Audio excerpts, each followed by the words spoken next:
This episode of our This Week in XR podcast is sponsored by Zapper. Zapper is one of the world's leading XR companies. Over the past 12 years, they've won numerous awards for memorable campaigns. They've democratized AR by making tools and SDKs that anyone can use. And they created ZapBox, the world's most affordable mixed reality headset. Most recently, Zapper worked with Unilever to create an enhanced QR code called Accessible QR, which enables packaged goods to speak to the blind and partially sighted. If you're thinking XR, give the team at Zapper a call or visit zapper.com to see how they can help you on your XR journey. Good morning, everybody. I'm Charlie Fink with Rony Abovitz. It's September 6, 2024, and this is This Week in XR. Good morning, Rony. Hey, everyone. Good morning. So we are Tedless and Bible black, as they say. Ted is working on his new jobs, while his old jobs seems to be becoming something new. I guess David Ellison has won the Paramount sweepstakes. Yeah, no, congrats to David and Skydance team. I know some of them, friends of mine, and looks like Larry, his dad, is also going to play a key role, according to some of the news reports. So that's going to be really interesting. So big tech scores another old media trophy. In this case, the studio that made The Godfather and the TV network that was one of the big three, CBS. Top And Gun Maverick, yeah, MTV, and all of its, SpongeBob. oh yeah, Nickelodeon, Viacom had a lot to do with the cable revolution in the 80s and the 90s, and became one of the biggest media companies in the world, eventually swallowing Paramount in the same way that Comcast swallowed NBC and Universal. But things are not going well for the old media brands. So a digital media, or I guess we should say an emerging media entrepreneur, David Ellison, son of Larry Ellison, founder of Oracle, and I don't know, one of the world's 10 or 20 richest men, worth, tens of billions of dollars. So they're going to try and remake Paramount as a modern media company. Well, you know what's really, really interesting, Charlie? So if you know David and what he's been doing, and you also know Oracle, this is going to be a massive transformation of Paramount. Unafraid of tech, massive scale back-end cloud computing intelligence with Oracle, a young progressive CEO who's embraces tech and storytelling at the same time. Dave loves films. And I think what's really interesting is this blend of unafraid of tech, but also loves the greatest parts of movie making, like good actors, good writing. It feels like I'm actually very excited about that. It's someone who is not afraid of the future, but embraces what's good about what was. So I think it's going to be maybe a signal of what Hollywood turns into. What's going to happen to all these old legacy brands, you think, like MTV, Rony? Is there a way for David Ellison and for digital visionaries to kind of remake them? I actually think so. The template is look, I have massive respect for Bob Iger and also the team that built up Marvel. Think about Marvel as like, this interesting, weird cult legacy brand, 60s, 70s comics, Hmm. oddball TV shows.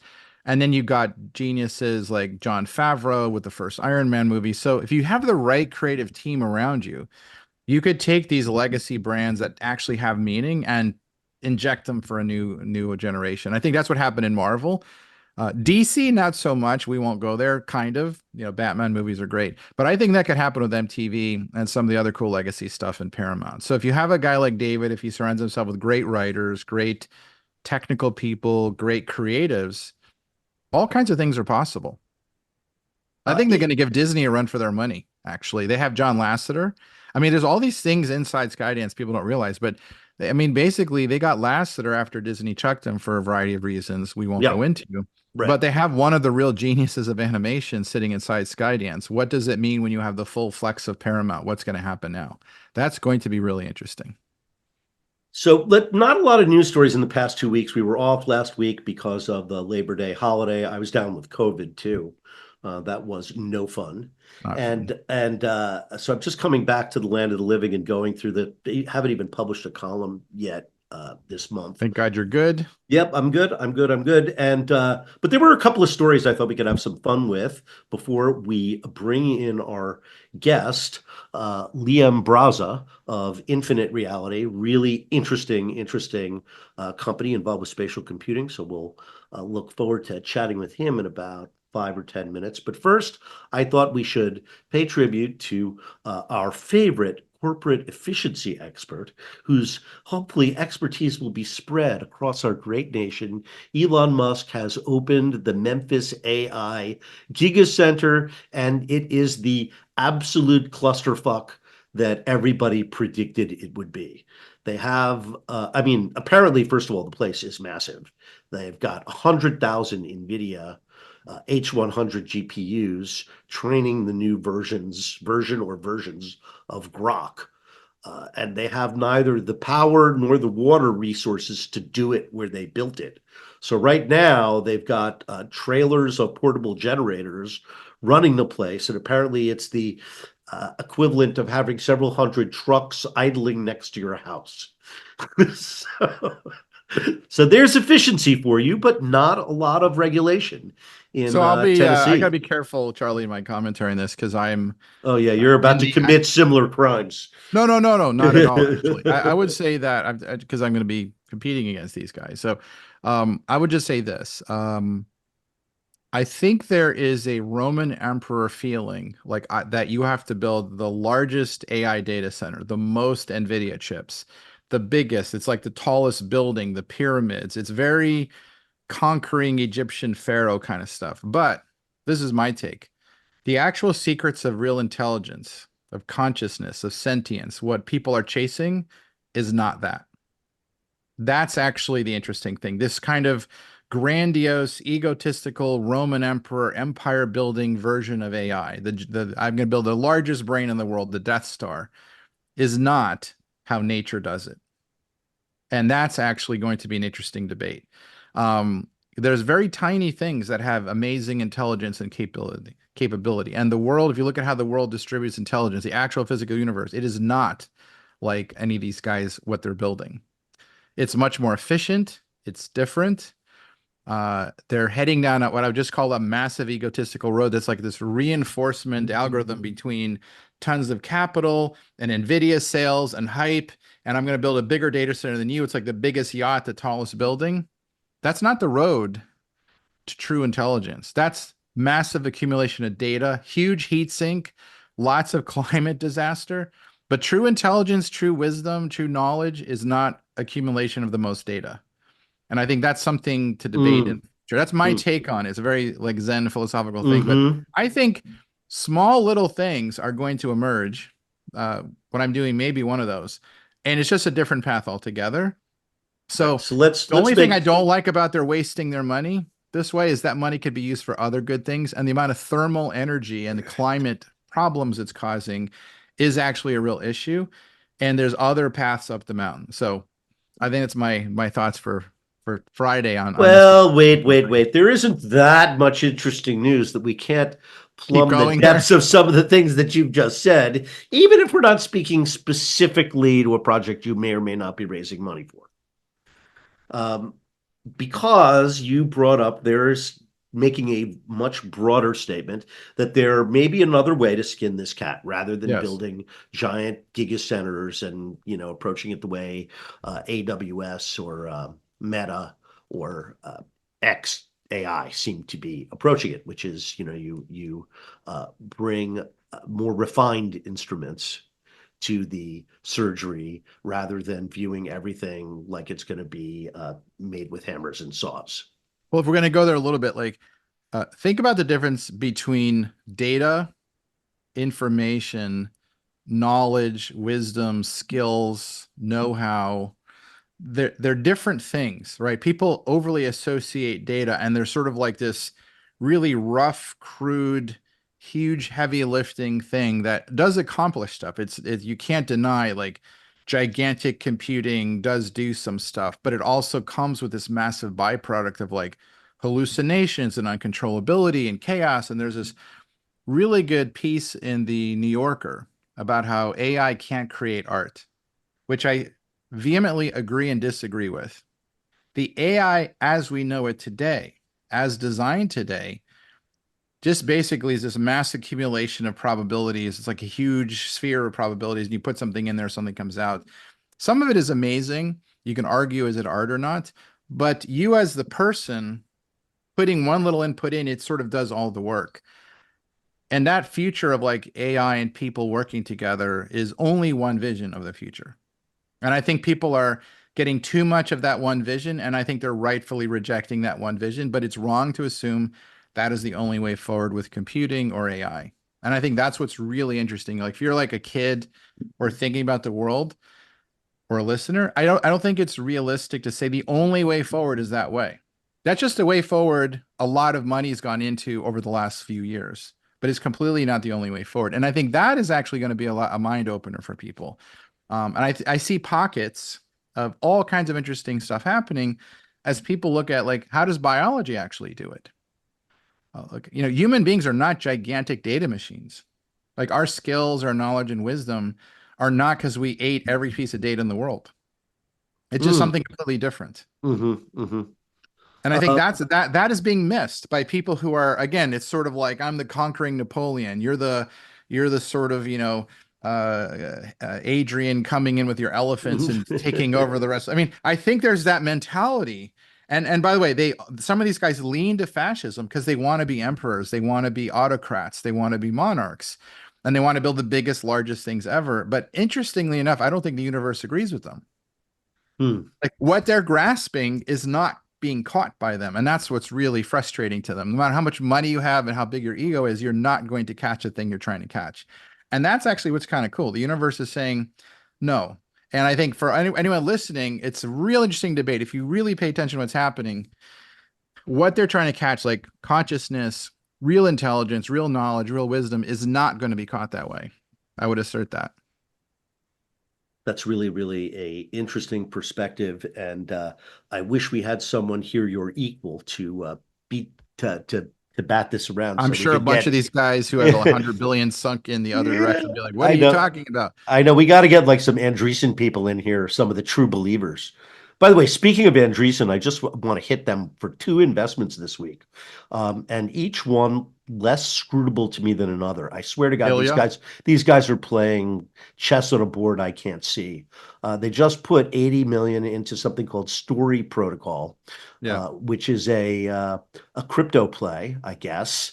Um, they're looking at it as a kind of Coinbase because they think that this protocol can be built into just about everything. It's one of those deals where you're going to control the transfer and sale of intellectual property and so forth by tokenizing it all, I think. I don't really. It's run by one of the Google DeepMind people, so I'm going to just give them the benefit of being smarter than me at hello. There's another company called Miris.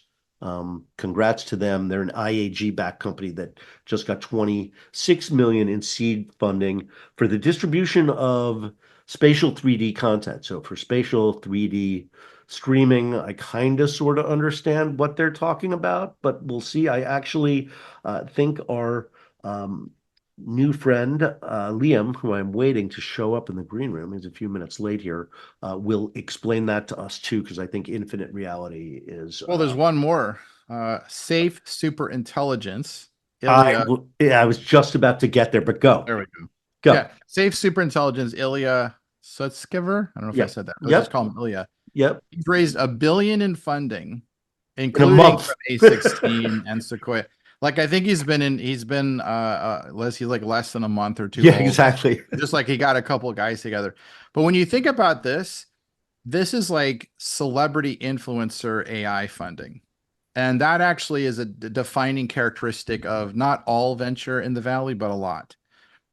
They see Sign of a someone that bubble. has a social network of AI validation, and let's just give them a ton of money so they can go buy a bunch of NVIDIAs and do something, and then we'll flip that to Microsoft or somebody at some point. Um, and it's really interesting because, like, Ilya was like the key guy at OpenAI. He goes and starts $1 billion thing, and some of the same people who have backed OpenAI are backing him. So there's like this weird, just super bizarre interconnected world going on. Oh yeah, well, the Silicon Valley world of money and people bouncing back and forth from different companies is obvious both on the lower and middle level as well as it is on the boardroom level. So, oh, good, Liam is here. Oh, and a big shout out to Sandbox VR, which I guess is now up to several hundred um, new stores opening, VR retail free roam VR. That's awesome. Yeah, highly recommended. I mean, it's you in retail VR, you have to amortize your cost of your experiences across a lot of different locations. So it seems like they're getting to that point. Liam Broza, welcome. Howdy. Nice to see you all. Yes, great to meet you. I don't know if you previously met Rony. Ted's not Yeah, with I've met us him a today. couple times back in the Magic Leap days. Yeah, Good to see you again, man. awesome. So we Glad don't to be have here. we don't have Ted today with his regrets. He is traveling, Yeah. but you got the full attention of Rony and I can't wait to hear more about Infinite Reality. Yeah, it's I'm really excited. This is our big coming out, and I'm really honored to represent an amazing team and talk to you both. Thanks for both having me. So excited to share all sorts of aspects of what we're doing. We're really an amalgamation of a lot of true believers who want to build the metaverse and build it in an open and shared way, and believe in the power of artificial intelligence for good, and want to share that with the world, and build incredible technologies So on top of us. I've been trying to track the players here. I'm not quite sure we put it together. Last time you and I talked was I think on Yes, the other side of the pandemic. So yes, that probably about 3 or 4 years ago, and we were talking about Ethereal Engine.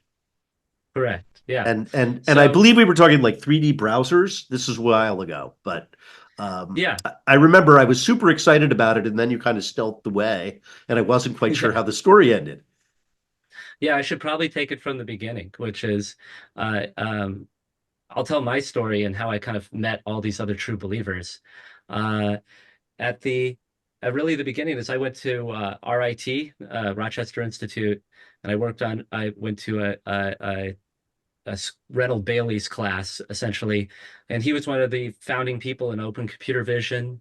And he had taught and worked with Alex Kipman, who was one of the grads of RIT, and really a whole nucleus of awesome people came from there who went on to do all sorts of great, crazy things, from work at Oculus, work on the Kinect, work on the HoloLens, work on uh, amazing immersive caves, computer vision, eye tracking. I ended up going into big data and working on data pipelines and really early machine learning right as deep learning was taking off. But all of my friends from college went on to these great companies, including Magic Leap and others. And I kind of kept in touch with them. And really, when the Oculus Rift came out, around the Oculus Rift Vive time, I started to see just the absolute magic of XR, and that it was really coming and it was affordable and going to finally come to the masses. I'd remembered like a decade before just being in college, going and seeing 3D caves, playing with eye tracking, playing with in RIT's Human Interface Device Lab, all that was possible, but it was so far from uh, actually like being in front of people. And at the same time, when I was working in big data, all enterprise apps are essentially web apps. And I started to work in data visualization of big data, started to build our own bespoke kind of charts and flows.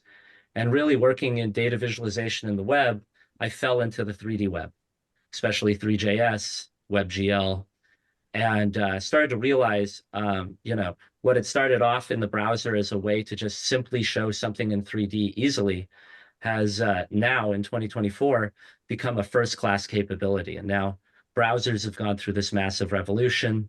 They can do pretty much everything that their operating systems and devices can do through WebAssembly, WebXR, WebGPU. And I had watched that along the way. I had watched, WebGL, WebGL2, WebVR, now it's WebXR, all come together. And a lot of great companies like Janus and Mozilla Hubs and 100 others push things forward. 3JS, Babylon, Play Canvas, all these great companies push this forward. And so really around 2017, 2018, I started to play with Unity and WebVR. A lot of our team is kind of the same thing. Like they were all kind of on this trajectory. And you eventually start talking to the browser makers Hmm. and actually going listening to their talks. And what we had all collectively concluded is um, the legacy like frameworks out there like Unity, Babylon, Play Canvas, they're not really built for what the browser can do today. And now there's a lot more horsepower left in the browser. You could Mm. theoretically make experiences that look like Unreal Engine 5 and deliver them instantly. So that is something that I started to pursue, is essentially hot rodding 3D websites. And I was making a bunch of experiments. I was trying to make essentially like Google Earth VR with scrapbooking. I called it the time machine. And it was this kind of pet project I tried to do. Tried to build it on Mozilla Hubs, tried to build it on a lot of things. Mm. And it really taught me, and my co-founder Kyle, who worked with me in big data, um, the limitations of the current 3D web systems, and that the browser was capable of so much more, and no one had really pushed its abilities, because pretty much all the frameworks out there are built for usability. They're object oriented, and they're all of them are over a decade old. And so I did a lot of experiments on that kind of in my free time, and then pandemic hit. And during pandemic, I essentially got reached out by people in the Mozilla Hubs community and beyond saying, boy, there's so many people who cannot meet in real life and want to do meetups and showrooms and all parties and all sorts of things in 3D worlds that pair well with Zoom calls. So I started working and contracting on Mozilla Hubs with a lot of people who ended up founding Ethereal Engine. I started an LLC called Laguna Labs, and we really were just a group of freelancers. And we really ran into the limits of what Mozilla Hubs could do. It's very unoptimized. It was built by like a skeleton, R&D team at Mozilla. They did a amazing job for the resources they had. But it definitely did not hit the quality standards that people wanted during pandemic. But the magic of pandemic was there was incredible budgets out there for XR experiences, and we've built a lot of them. With a team called Laguna Labs. That team came together with a few more people during 2021 and 2022 during the crypto boom. We did some crypto projects on Hmm. top, and really built out an incredible toolbox. And we have been able to essentially move over to what's called an ECS, an entity component system, and instead of using object-oriented programming in the browser. And that's what allowed us to do large multiplayer worlds and get more performance and add more logic and graphics to our engine. And we ended up calling it Ethereal Engine. And yeah, we were essentially we were so proud of it as an internal tool. We started to try to put it in a box so we could license it out to others. And we built a first version of that where you could pay for a license and get service and support and our toolbox of pipeline tools. And around 2023, I started to run into Infinite Reality. And I'd heard about them before, kind of grumblings. And they're a roll-up of a lot of true believers in the immersive and metaverse and high-end storytelling space. They're actually a bring together of a lot of companies that kind of fit well together. And their vision was essentially our vision, to build an open web metaverse platform and to bring first-class experiences to it while also bringing uh, uh, a portal so anybody could just sign up and go and build their own metaverse. And really, as they had evolved since 2020, because they were a kind of a pandemic company as well, they saw the potential of AI and really started to grow an AI practice internally as well. And we had talked for a long time, and in January, I decided the Ethereal Engine team decided to join with them, and now we're bigger and better and stronger. And all the things that we've collectively been working on, we've now put into a box. We are now sharing at theinfinitereality.com, and our first platform tool is at ir.world, and you can go sign up and check it out. And there'll be a lot more to share. It's currently called IR Studio. It's a web-based IDE 3D studio that allows you to build on our engine. And it's designed to take the best out of Roblox and Unity and Blender and all sorts of inspirations from the DCC and IDE and game engine space, and build a really awesome creator tool. We want it to be super easy, so you can do basic stuff with the skills you have playing The Sims. So yeah, so that's a short introduction. Do you use it personally, Liam? Oh, all the time. The studio, this is the stuff we built. This So is what yeah, examples so you for. have your own little home there where people visit you and you're building stuff and We have meetings. I have my favorite scene that I use and have marked up many times. I have digital scans of my house. I've used many apps to all right. digitize my house a bunch of different ways, and Well, like you're all sitting sorts in of front stuff. of your computer right now, and we can share through the magic of Okay, Zoom here. Can we see your place? sure. Um, And so people come find you in your place. They send you messages. You have business meetings there. Do you have social? Tell me how you're using it. Just in your, because you're living life, right? This 3D life. So what's it like? I kind of forgot since the pandemic ended. We were all living that life for a little while. We're about to go there. it's yes. I'm switching out of developer mode right now. I have this whole thing set up for developer mode. So I'm like trying to figure out, like, do I need to move over to another computer? It's ironic But because of the people watching the show, like only like a few dozen are ever going to see the YouTube video. We put it up on YouTube oh my because we God. have Okay. it, right? But most people are audio only, so I kind of have to describe what we're going to see. But I'm really interested in what the guy who created it is actually doing with it every day. That's got to be the best indicator for what you really like about it. I would say the number one thing that I'm very much trying to do right now is uh create a performance space. That's really what I've been wanting to do is throw events in it. It's fun. It's fun alone. It's fun to create stuff. Like I'm currently working on a jump, kind of a Mario 64 type experience.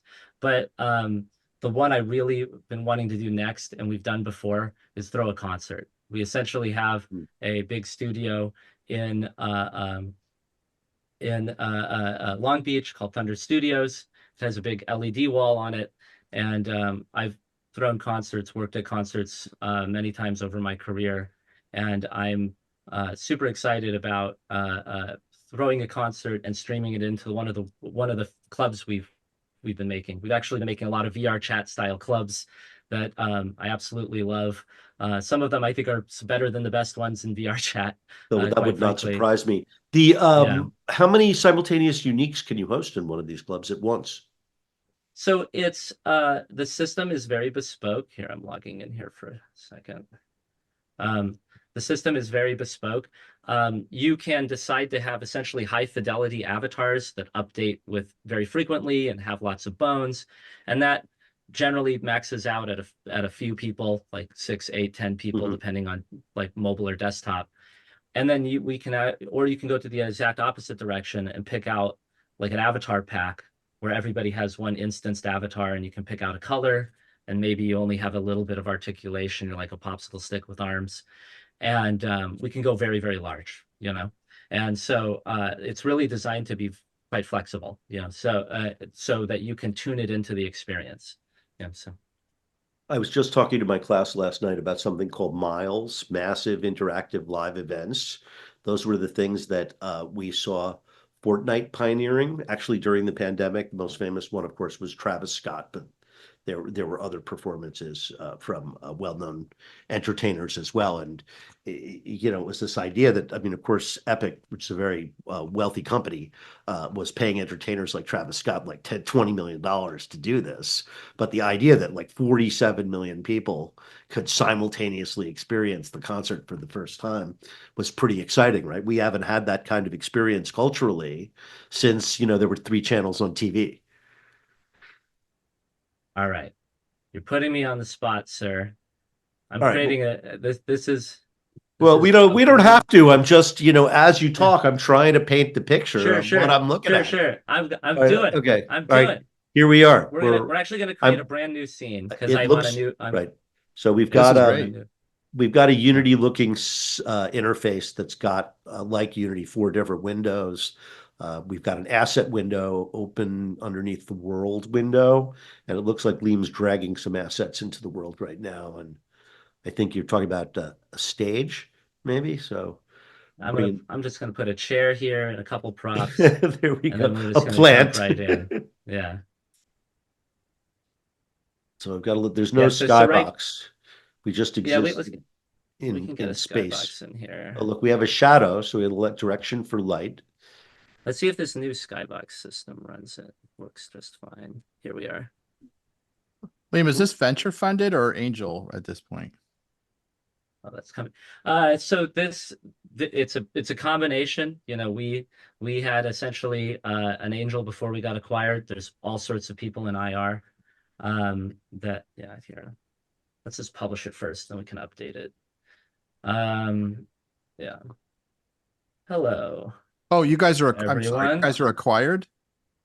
Yeah, we were Yeah, they were acquired by rolled up. IR, which is also a private So how was private IR company. funded, I guess, is Rony's Yeah, question. yeah. How's All sorts of things, angels, family offices, the Okay. works. So But How you're many now people? part How of, big is the you're part company of now, Liam? IR. Yeah. How big is the yeah, company? we Liam? are. The company is pushing 200. It's Oh, going to wow. be a bit bigger than that in a bit. So yeah, you got to turn off. Yeah. Okay, here we go. Yeah. Liam has got an avatar walking around on a I just tossed some stage. props in there. Yeah. But you can see real-time lighting, Yeah. advanced avatars walking Yep. in. And you Yep. can see this is our engine. This is the part I wanted to Yep. show you guys. This is the very unique part. This whole scene is actually held as a giant ECS as entities, and we can go in here and inspect all parts of it live.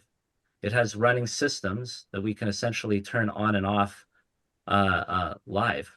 And it's so we can come in here and introspect everything that's running. The reason this is cool is unlike any other metaverse engine, I can put cars on one side and golf clubs on another, and walk up to the cars and get into it, and an automotive system will load up with a vehicle controller, and I can drive around. And then when I get out of it and walk over to the golf clubs, that entire system will load out of memory, and a new system will load in that'll play the golf game. And that's through the magic of the web browser and JavaScript and its real-time interpretive language. And it's the power of this networked first-class ECS that we have. So did I turn on video? So is the business model, Liam, that Infinite Reality would then license the platform or the browser to commercial users, or what's the plan there? Yeah. You got it. So you and I won't pay, and we can go anywhere. But when you try to sell something and introduce commerce and other kinds of transactions, that's when the company steps in for its vigorish. It's a metered subscription service, and we have an open source core, but we built a whole bunch of services on top. You're going to love it if using our pro version, and we essentially also have an enterprise version where we will allow you to host inside your infrastructure. It's totally cloud agnostic. You can put it in any cloud or on premises. It's complicated to run your own scalable metaverse platform. So we recommend you come to us. We have a giant worldwide metaverse control plane that we're building. That's what's called shared tenant, just like Squarespace and Shopify. which means your small site, if it blows up, has this giant scalable infrastructure behind it, while it's still isolated on your domain with your data as a metaverse creator, as a domain owner. And that's really the magic of it. But Is Liam, are you kind of like I would say in the whether direct or adjacent competition to, you know, Roblox, to Epic, in theory with Fortnite, UE, Yeah, what Mark's trying to do with, like, you know, Meta's metaverse, like we yeah. basically sort of, you know, I mean, I think there's a big space for everybody, but in some way, shape, or form, you're sort of in that game. Exactly, yes. And we very, you know, I can tell you personally, I bet very hard on Unity in my career. I bet very hard on the App Store over the years, many of the app stores over the years, and I'm extremely frustrated with them. App Stores taking 20, 30, in the case of Roblox, 70% off the top is really hard to run a business when you take that big of a gross bite. And you know, Epic taking 10% plus the App Store fees, Unity changing their licensing model last year, and honestly, like not giving developers a lot of control when they disagree with Unity or Unreal or Roblox's choices is really hard. You know, I meet a lot of companies, Hmm. even venture-backed ones, building on Roblox, and the margins are razor thin, and the control is almost none. And the Hmm. control of data, control of content, control of distribution, control of change is all terrible. And that's a reason I think this really powerful industry that has a lot to offer the world is stagnating Hmm. because it's being choked to death. And this is something we're trying to change, you know, because we're true believers. We really believe, just like you guys, we really believe this is the future. So, So are and you having like an official launch now? Am I missing a little context there? So we're in public preview right now, and we are essentially, you know, we are figuring out how to run this thing reliably, securely at scale. We're very good at secure right now, and scale and reliability. We're getting better every day. You know, Xbox has less than 2 nines of reliability. It is Have you talked to extremely ex Improbable? Do you know yeah, yeah, Herman? I mean, because his whole thing in life is metaverse at scale. yeah, I'm sure you have. So, is yeah, that okay? You don't have to talk about what you can't talk about, but there's not that many yeah. people trying to do stuff like this. So, I don't know. Maybe you can I help have you. talked I have talked to absolutely everyone, Okay. and there's it's you know, I would say we're doing, you know, I I'm trying to build like a periodic table of multiplayer as like a giant as a giant infographic to explain to people like That the would be different awesome. flavors of the Could you please do that? Yeah, metaverse. post that. That would be Yeah, awesome. We need that. We'll yeah. put it on the show. Because it's so hard to talk about, and I about like the because there is these the metaverse is a shared simulation. It is a connected world, and there are rules to this world, and it's set up by a mathematics called control theory. And depending on what you want to do is how you control and simulate this world. And we're working very hard to like roll that up at IR. You know, we're going to have this kind of peer-to-peer flavor and client server player flavor and single player flavor Have you that kind of connected wraps up a lot of with Neil yeah. Stevenson and Lamina One Oh yet? yeah, that's right. I was And just thinking about it Yeah, as you were talking. because he is like I, I've I've in talked to him all ways. briefly. Tony Parisi tries to get me into this conversation over and Yeah. over again. But did you and Yes, Neil ever like sit down over a beer and just actually talk about what's going on? I I'm a I'm trying to get my thoughts organized to present everything at once to everybody. I have been reading I've read all of Neil's work. I have met him briefly a few times, and I will definitely talk to him soon. Like So, Neil's a good friend, and he worked with me for years. I would highly recommend, given what you're doing, yeah, given two things. Neil is like sort of the conceptual father of the metaverse, but also very technical. People don't realize that he is someone that you should talk to because the idea of the open metaverse, the interoperable open metaverse, is really a passion thing for him. And I think what he's trying to do is figure out ways for all those more indie groups like you guys to not get crushed by mega groups with infinite funding. You guys are Infinite Reality, but you're going up against infinite funding against Meta, who co-opted Yeah, metaverse from Neil. So I think there's sort of like the Rebel Alliance needs to get together. So you can couldn't paint. agree more. We were just talking on the show a couple of weeks ago about Viveverse, which is another application of the open metaverse concept. I guess Vive has been working on it for a while, and they are integrating Neil's Lamina One blockchain into the world that they're building. Yeah, I've talked to Vivers and Lamina One at length many times, and yeah, they're building on top of Play Canvas, and it's interesting. I'm very happy to see everybody that's supporting the web. I'm their cheerleader, quite frankly. And yeah, I Well, think sure, because if there's somebody's a already engaged in the metaverse through their browser, whether yeah. it's they're using UEFN or whether they're Roblox or whatever, they're still your customer because they're living in that 3D social world. And I very much think, yeah, there's a lot of really great intent out there. Lamina One is one awesome example where people are trying to break down barriers. You know, we're going very heavy into standards bodies and releasing kind of open sandboxes, proofs of concept that we can talk about building interoperability around. I've a lot of that's been built around GLTF, which I think is probably one of the most interesting communities out there.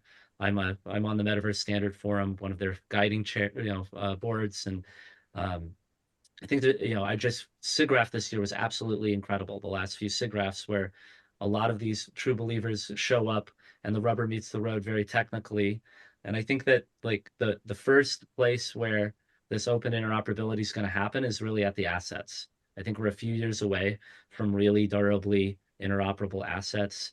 I've seen so many things like just this last year at SIGGRAPH with durable assets that have logic attached to them that have physical properties like That weight and center of mass. you can take across different metaverses. And exactly, and talking to many content creators and platform creators where there's a lot of goodwill, where we're all seeing and building the exact same thing, especially on GLTF, where that could be a real breach point. And I'm seeing even Roblox show up to avatar groups and things like that. And it's really blowing our minds that something might be possible very soon in this space. Yeah, and if anybody's interested, please reach out to us. We really want to collaborate. Yeah, so Liam, one thing I would this is more of a comment than a question, but uh, I, I get to see a lot of interesting stuff going on in this space. I would say the most important thing you need to do is survive. couldn't agree more. I Yeah, think you could be completely right, but run out of fuel. I think you just have to have like think you're in a long distance run. And when I say survive, I think whatever you guys are doing, go, how do we survive 10 years? Even if you're just eking by to get to the point where it really hits critical mass. There were so many folks in the early web who fell apart just as the web was hitting its inflection point. Um, and and metaverse and XR and integrating with AI and all these things, people don't understand how big it will be, but how complicated it is for all these really intense systems to actually hit critical mass at the same time to get to the point where lots of people will use it. I mean, I think you know that, but I would just say whatever kind of funding you guys have, do everything in your power to just survive as long as you can. That I think that is critical. That is the number one thing for the people who make it are going to be like you just somehow made it across the line. You survived. I I kind of describe it as you have to hold on to two things at once to cross the chasm. And those two things in my career that have got me this far is constantly doing consulting, partnerships, contracts, while also developing platforms and technology. Because platforms and technology are a cost driver for so long, and there's so much upfront. And you're exactly right. And there's bumps in the road where your technology gets squashed by something larger that copies and has to reinvent itself and pivot. And so you can never rely on investor cash. That's like selling your blood. Like, it's essentially it's a last resort. But yeah, I think we've done a great balance there. I think from the team that became that I helmed that got into IR and IR itself, we've been pretty damn smart with that, and it's what gives me a lot of confidence of how you could, how we can be 1/100th the size of our competitors and survive. The ultimate example of this because is they don't do those things. Like, well, the they ultimate really don't. example is NVIDIA. They just have like 20 years of this, and then they become a $3 trillion company because like Jensen just hung on, adapted, did whatever he needed to do, wiggled around, but eventually clicked onto the idea that AI or some version of something was going to be the thing with his GPUs. And then realized it was going to be insanely big and just hung on and was right. And a lot of people were wrong, and not the normal venture timeline. Like, who would hell hang on for 25 years waiting for NVIDIA to go 3 trillion? But he did. That's what the metaverse is going to look like. It's going to look like that. Just look at the NVIDIA curve on Yahoo Finance. That's what this takes. And only the ones with like the strongest muscles, the most iron wills are going to cross. And they're going to be so big. People are like, what just happened? So I think just, be like Jensen is my advice. The company we're really trying to emulate is Automatic with WooCommerce and WordPress. WordPress, it was open, had an open flavor, had a hosted pro flavor, was extremely open in the sense that the source code was accessible. It was easy to build templates, build plugins. A whole ecosystem formed up. And if you look at it historically, it was absolutely wild. That was really when I got into web, was right when WordPress started to take off in the early 2000s. And it really democratized Web 2.0. It let anybody create a website, create a store, create a blog, all these on their own terms, customize it. And Automatic went from like 0 to something like 50% of all web traffic in like 18-20 months. It's some crazy explosion of how those, Drupal and all those WYSIWYGs, open WYSIWYGs took over. And it wasn't a giant hit for them. Their giant hit was WooCommerce, was the second layer, was actually getting real commerce happening on the web. And now they're a giant e-commerce titan. And same thing, very open, building platforms. And that type of open-handedness, playing to the strengths of the web, playing to the strengths of enabling companies, flattening the world, against the powers of Amazon and everything else, is, I think, the biggest play we could possibly do. And we draw a lot of other inspirations of success stories, but I think that's one I really wanted, is near to my heart, and I want to emulate. So very cool. Liam, thanks for coming on the show today. We're out of time, but it was a pleasure learning about all the progress you've made and about the tremendous ambitions that Infinite Realities has. And hopefully we'll have you back and we'll hear more about your success in the coming years. Thank you for having me. It's been an absolute pleasure. Thank you. Have a great weekend. Have a great weekend, everybody. We'll see you back here next Friday. Bye-bye.